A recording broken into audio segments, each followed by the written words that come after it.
ሰላም የተወደዳችሁ እንዴት አላችሁ? ዳኒ ሴባዮስ ለሪያል ማድሪድ ይመለሳል። አሰልጣኝ ካርሎ አንቼሎቲ የመጀመሪያ አሰላለፍ ውስጥ አካተውት ጨዋታውን ሊጀምሩ ይችላሉ ይላሉ የስፔን ብዙሃን መገናኛዎች። በቀደም ከአላቬስ ጋር በነበረው ጨዋታ 92ኛው ደቂቃ ላይ ተቀይሮ ነው የገባው። ግን ከዚያ በፊት ለአንድ ወር ተኩል ለ45 ቀን ገደማ አልተጫወተም። ስለዚህ የኮምፒቲቲቭ ፊትነስ ላይ ያለው ይሄ ተጫዋች የሚለው አይታወቅም። ያው ልምምድ ሲሰራ ቢቆይም ዳኒ ሴባዮስ ቡድን ውስጥ ካሉ ተጫዋቾች መካከል ትልቁ ስም አይደለም፣ የሪያል ማድሪድ ስታር አይደለም። ነገር ግን ባለው ታክቲካዊ አስፈላጊነት ምክንያት በስፔን ትልልቆቹ ጋዜጦች የእሱ መመለስ እጅግ አስፈላጊ እንደሆነ ተደርጎ ሲነገር ይሰማል። ያው ዛሬ ካማቪንጋ በቅጣት ምክንያት ስለሌለ የሪያል ማድሪድ የአማካይ ክፍል በእርግጥ ሹዋሜኒ ከቅጣት ይመለሳል፣ ግን የቁጥር እጥረት አለበት። ስለዚህ በዚህ ምክንያት በተሟላ ፊትነስም ላይ ባይሆን ጨዋታው ሊጀምር ይችላል የሚል ጥርጣሬ ያለው በዚህ ምክንያት ነው። ፌዴ ቫልቬርዴ ያላቸው ግን ቫልቬርዴ እንደምታውቁት በቅርብ ጨዋታዎች ላይ አንቼሎቲ ሉካስ ቫስኬዝን በቀኝ ተከላካይነት በመከላከል ብዙ ስለማይተማመኑበት ቫልቬርዴ በድጋሚ እዛው ቦታ ላይ ሊጀምር ይችላል። ምክንያቱም ጋብርኤል ማርቲኔሊ በጣም ፈጣን ተጫዋች ነው። አርሰናል የበለጠ በሌሎቹ ጨዋታዎች ከሚያደርገውም የበለጠ በመልሶ ማጥቃት ሊጫወት ይችላል። ስለዚህ ፌዴ ቫልቬርዴን በግራ ተከላካይነት ሊያቆዩ የሚችሉበት እድል አለ። እነዚህ ሁኔታዎች የካማቪንጋ መቀጣት፣ የፌዴ ቫልቬርዴ የቀኝ ተከላካይ ሆኖ ሊጫወት መቻል የተረጋገጠ ነገር አይደለም። ጨዋታው ሲጀመር እናያለን፣ ግን እንደ ፖሲቢሊቲ ልንወስደው እንችላለን። ስለዚህ ሴባዮስ በእነዚህ ሁኔታዎች ምክንያት ሊሰለፍ ይችላል። እኔ እጠራጠራለሁ። ያው ከተሰለፈም 90 ደቂቃ መጫወቱ ወይ ካልሆነ 30 ደቂቃ ሲቀረው እንደዚህ ሊገባ ይችላል። ግን በጣም አስፈላጊ ተጫዋች ተደርጎ የሚታይ ነው። ያው ለሱ የውድድር ዘመኑ ፈታኝ ነበር። ሁለት ከባባድ ጉዳቶች ገጥመውታል። 3 ወር በድምር ከሜዳ ርቋል። በቀን ከቆጠር ነው 87 ቀን ለቡድኑ ሳይጫወት አሳልፏል። የውድድር ዘመኑ እንደተጀመረና አሁን ካገገመበት ጉዳቱ በኮፓ ዴል ሬ የመጀመሪያ ግማሽ ፍጻሜ ጨዋታ ከሪያል ሶሲዳድ ጋር በአኒዮታ ሲጫወቱ ነበር ከታኬፉሰ ኩቦ ጋር ተጋጭቶ የአሁኑ ጉዳት የገጠመው። ከዛ በኋላ 8 ጨዋታዎች አልፈውታል። ግን ሪያል ማድሪድ በእነዚህ ጨዋታዎች ላይ በላሊጋውም በቻምፒየንስ ሊጉም እንደተቸገረ ግልጽ ነው። ከዚህ በፊት ያንን ያህል ወሳኝ ተጫዋች የማይመስል ተጫዋች አሁን መመለሱ የሚናፈቅ ሆነ ማለት ነው። በአርሰናል ጨዋታ ላይ ከተሰለፈ ያው ከዚህ በፊት ለሁለት የውድድር ዘመናት በአርሰናል ተጫዋችነት አሳልፏል። እንደምታውቁት በ2019/20 እና በ2020/21 የውድድር ዘመን ሁለቱንም የውድድር ዘመናት በውሰት ከሪያል ወደ ሰሜን ለንደን ተልኮ ማለት ነው። በሪያል ማድሪድ ክሩስ፣ ሞድሪች፣ ካሰሚሮ ስለነበሩ ይህንን የአማካይ ክፍል ሰብሮ ትርጉም ያለው የጨዋታ ዕድሜ ማግኘት አልቻለም እና ወደ አርሰናል ሄዶ 77 ጨዋታዎች አድርጓል። በሁለተኛው የውሰት ዓመቱ ደግሞ ከሚኬል አርቴታም ጋር ጭምር አብሮ ሰርቷል። በ2020 አርሰናል ቼልሲን አሸንፎ የኤፍኤ ካፕ ሻምፒዮን ሲሆን በዚያ የዊምብሌ የፍጻሜ ጨዋታ ላይ ዳኒ ሴባዮስ ከቼልሲ ጋር ቡድኑ ሲጫወት ተሰልፏል። በ2021 ነው እንደገና ወደ ሪያል ማድሪድ የተመለሰው። ግን በተለይ በዚህ የውድድር ዘመን ቶኒ ክሩስ ከለቀቀ በኋላ አንድ ጊዜ አንስቼዋለሁ። ስፔኖቹ ሴንትሮ ካምፒስታ ኦርጋኒዛዶር የሚሉት ጨዋታ የሚያደራጅ ኦርጋናይዚንግ ሚድፊልደር የሚሉት ተጫዋች የላቸውም። ከክሩስ መልቀቅ በኋላ በጨዋታ አይነቱ ከክሩስ ጋር የሚቀራረብ ሌላ ተጫዋች ሪያል ማድሪድ አላመጣም። ሌሎቹ የሪያል ማድሪድ አማካዮች የራሳቸው ጥንካሬዎች አሏቸው። ቫልቬርዴ፣ ካማቪንጋ፣ ቤሊንጋም፣ ሹዋሜኒ የራሳቸው የላቀ ጥንካሬ አላቸው። ከዓለም ምርጦቹ አማካዮች መካከልም የሚደመሩ ናቸው። ግን ያ ቶኒ ክሩስ የነበረው ጨዋታ የማደራጀት ፍጥነት፣ የመቆጣጠር ፓሶች፣ የማሰራጨት ችሎታ ግን የሚጎድላቸው ተጫዋቾች ናቸው። ለዚህ ነው ሴባዮስ እንዲሁ ከሌሎቹ ተወዳዳሪዎቹ ጋር ለዛ ቦታ ከሚፎካከሩ ተጫዋቾች ጋር በክህሎት ብቻ ነጥለን ብናየው በስምም ከነሱ ያነሰ ፕሮፋይል ያለው ቢሆን ግን ያ ቴክኒካዊ ችሎታ አለው። በፕሮፋይል ማድሪድ ውስጥ ካሉ ተጫዋቾች ሁሉ ለቶኒ ክሩስ የሚቀርበው ተጫዋች እርሱ ነው። ተመሳሳይ የሜዳ ስፍራ ላይ ይጫወታል እና ማድሪድ የውድድር ዘመኑን አሰልጣኙ ቡድኔ የሚዛን ችግር አለበት እያሉ በዚህ ጉዳይ ላይ ቅሬታ እንደተሰማቸው እየተናገሩ የውድድር ዘመኑን ጀመሩና በኋላ ግን ሴባዮስ መሰለፍ ሲጀምር በባርሰሎና በስፔን ሱፐር ካፕ እስኪረቱ ድረስ ቡድኑ 1-2 ወር በጣም ጥሩ ይጫወት ነበር ከኖቬምበሩ ኢንተርናሽናል ብሬክ በኋላ። ዋናው ምክንያታቸው ይህንን የኡትሬራ ልጅ ማሰለፍ መጀመራቸው ነው። አሁን ቡድኑ ውስጥ ካሉ ተጫዋቾች መካከል በአማካይ ብዙ ፓስ የሚያደርገው ተጫዋች እሱ ነው። ቶኒ ክሩስ ፓሰር ነው። በአማካይ ከ100 በላይ ፓሶች ያደርጋል። ስለ ራኒንግ ስታቲስቲክስ አንድ ነገር እያነሳው ነበረ።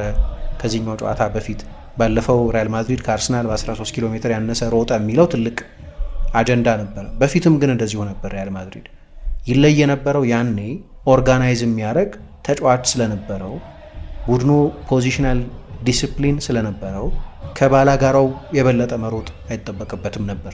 ቶኒ ክሩስ ያንን የሚያደርገው ግን በፓሱ ነው።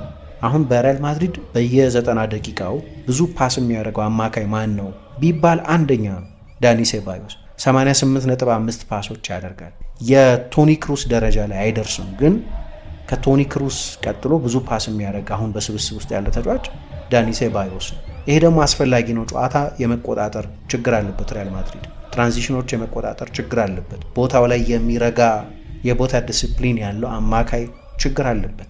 ግን ፓሶቹ እንዲሁ ለተከላካይ የሚሰጡ የጎንዮሽ ፓሶች ብቻ አይደሉም። ክሩስ ባለፈው የውድድር ዘመን በመጨረሻ ጫማ ከመስቀሉ በፊት በነበረው የመጨረሻው ሲዝን ማለት ነው ብዙ ላይን ብሬኪንግ ፓሶች በማድረግ አንደኛ ነው። የባላጋራ ቡድንን የመከላከል መስመር የሚሻገሩ ፓሶች በማቀበል አንደኛ ነው።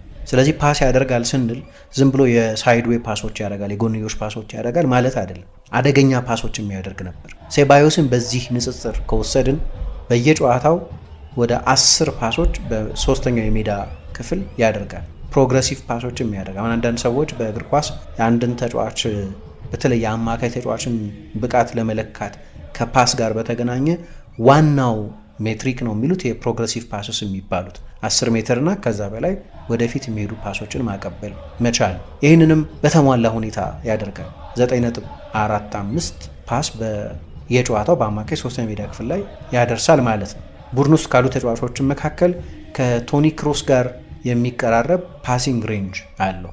ወደ 94% ኳስ የማቀበል ስኬት አለው። ከሱ የሚሻሉት ብዙ ጊዜ ተከላካዮች ሆነው የሚጫወቱት ሩዲገር፣ አሴንሲዮ፣ ሻውሜኒ አማካይም ተከላካይ ሆነ ስለሚጫወቱና ሜንዲ ናቸው። የእነዚህ ተጫዋቾች ፓስ ደግሞ ልክ እንደሱ በሶስተኛ ሜዳ ክፍል ያን ያህል ብዙ ፓስ አያደርጉም እና ለዚህ ነው ድንገት አስፈላጊ ሆነው በዚህ ዩኒክ ካራክተሪስቲክሱ ምክንያት። አሁን ሪያል ማድሪድ እንደምታውቁት ተጨባጭ ይሁን አይሁን ባይታወቅም እና ክረምት ሲመጣ ዝውውሮቹ ላይ የሚወስደውን አቋም ስናይ የምንረዳውም ቢሆን እንዲህ አይነት አማካይ ለማምጣት ጥረት እያደረገ ነው ይላል። እንደ ማርካ አይነቱ ለማድሪድ ቅርብ እንደሆነ የሚታወቅ ብዙሃን መገናኛ ለምሳሌ አርሰናል ሊያስፈርመው ይችላል የሚባለው ማርቲን ዙቢሜንዲን ይፈልገዋል ተብሎ ከአንድም 2-3 ጊዜ ዘገባ ሲወጣ ሰምተናል። አሁን ደግሞ ማርካ ከትላንት በስቲያ መሰለኝ ከሱ ይልቅ ትኩረታቸው የሊቨርፑሉ አሌክሲስ ማካሊስተር ነው አሉ።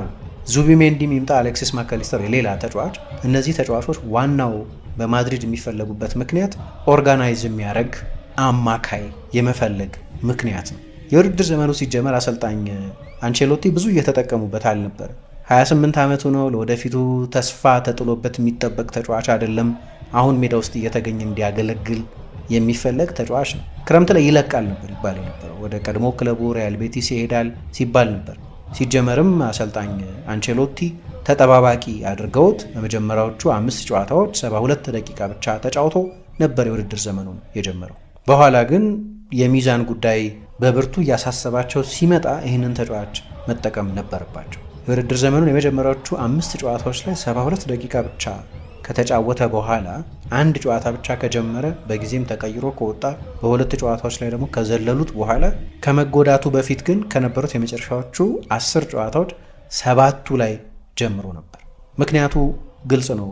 ቶኒ ክሩስ ከለቀቀ በኋላ እምባፔ ሲመጣ የሚዛን መፋለስ አጋጥሟል እና እሳቸው ለምን ይህንን ተጫዋች እንዲህ ሰፋ ያለ ሚና ሊሰጡት እንደወሰኑ ሲጠየቁ አንቼሎቲ በጣም ጥሩ ኳስ ሃንድል የማድረግ ችሎታ አለው ወይም ከቶኒ ክሩስ ጋር የሚቀራረብ የኳስ ማኔጅመንት አለው አሉ። ስለዚህ ማድሪድ ጠለቅ ያለ ፕሌይሜከር ይፈልግ ነበር። ይህንን ተጫዋች ነው ያመጡት። ግን በሱ ብቻ ሳይሆን ማድሪድ ብዙ በሚታማበት ብዙ ያለመትጋት ችግርም ቢሆን ይሄ ተጫዋች በጣም የተሻለ ተጫዋች ነው። ባለፈው ከአርሰናል ጋር በነበረው ጨዋታ አርሰናል 84% ኳስ የመቀባበል ስኬት ነበረው። ስለዚህ አርሰናል ተጫዋቾች ፕሬስ አይደረጉም ነበር ወይ በበቂ መጠን ፕሬስ አይደረጉም ነበር ማለት ነው። በሁሉም የሜዳ ክፍል ያለ ችግር ነው። ግን አማካይ ክፍሉ ደግሞ እንደ ሞድሪች አይነቱን በእድሜ የገፋ ተጫዋችም ተጠቅሞ ስለነበር ደካማ ነበር። ይሄ ግን ለምሳሌ ኳስ ቡድኑ በተቀማ በፍጥነት መልሶ በመቀማት በትንሽ ሰከንዶች በመቀማት ከካማቪንጋ ቀጥሎ ሁለተኛው የማድሪድ አማካይ እሱ ነው። ሞስት ኤነርጄቲክ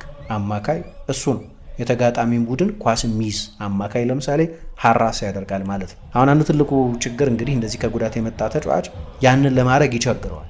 ምክንያቱም ፊት እንኳ ቢሆን ማች ፊት ላይሆን ይችላል። የልምምድ ፊትነስ ሊኖረው ይችላል። የጨዋታ ኮምፒቲቲቭነስ ደግሞ ከዛም ከፍ ስለሚል ይሄ አስቸጋሪ ሊሆንበት ይችላል። ከመጎዳቱ በፊትም 50 በአምስቱ የአውሮፓ ሊጎች የሚጫወቱ አማካዮች የተነጻጸሩበትን አንድ ስታቲስቲክስ እያየው ነበር። በአምስቱ የአውሮፓ ሊጎች ያሉ እና ብዙ ታክልና ኢንተርሴፕሽን ካደረጉ ተጫዋቾች መካከል እና ብዙ ኳሶችን ወደ ሶስተኛ ሜዳ ክፍል ሶስቱን በድምር ከዛ ፓሶች፣ ድሪብል፣ ኳስ ይዞ ቦል ኬሪንግ የሚሉት ወደ ተጋጣሚ ሜዳ ክፍል በመሄድ ቀዳሚ ተጫዋች ነበር እስኪጎዳ ድረስ እና አሁን ይሄ ተጫዋች መመለሱ በጣም አስፈላጊ ተደርጎ የሚታየው በዚህ ምክንያት ነው። ማድሪድ ለወደፊቱ በዝውውር ሊቀርፈው ይችላል፣ ግን አሁን ስብስብ ውስጥ ካሉ ተጫዋቾች መካከል የቶኒ ክሩስን ማጉደል ሊሞላ የሚችል የጨዋታ ስታይል ያለው ተጫዋች ይሄ ከዚህ በፊት ለአርሰናል ተጫውቶ የሚያውቅ የሪያል ማድሪድ አማካይ ነው። ስመጥር ባይሆንም ስብስብ ውስጥ ካሉ ተጫዋቾች መካከል በዝና ገነን ያለው ባይሆንም ግን በዚህ አይነት ታክቲክ አስፈላጊነቱ ምክንያት አንቼሎቲ አይታወቅም ካላሰለፉት የማያሰለፉት ገና በተሟላ ፊትነስ ላይ ባይገኝ ነው። ግን ችግሩ የከፋ ስለሆነ የአመቱም የማድሪድ እጅግ ወሳኝ ጨዋታ ስለሆነ ሊያስጀምሩት ይችላሉ የሚሉ አንዳንድ ግምቶች አሉ።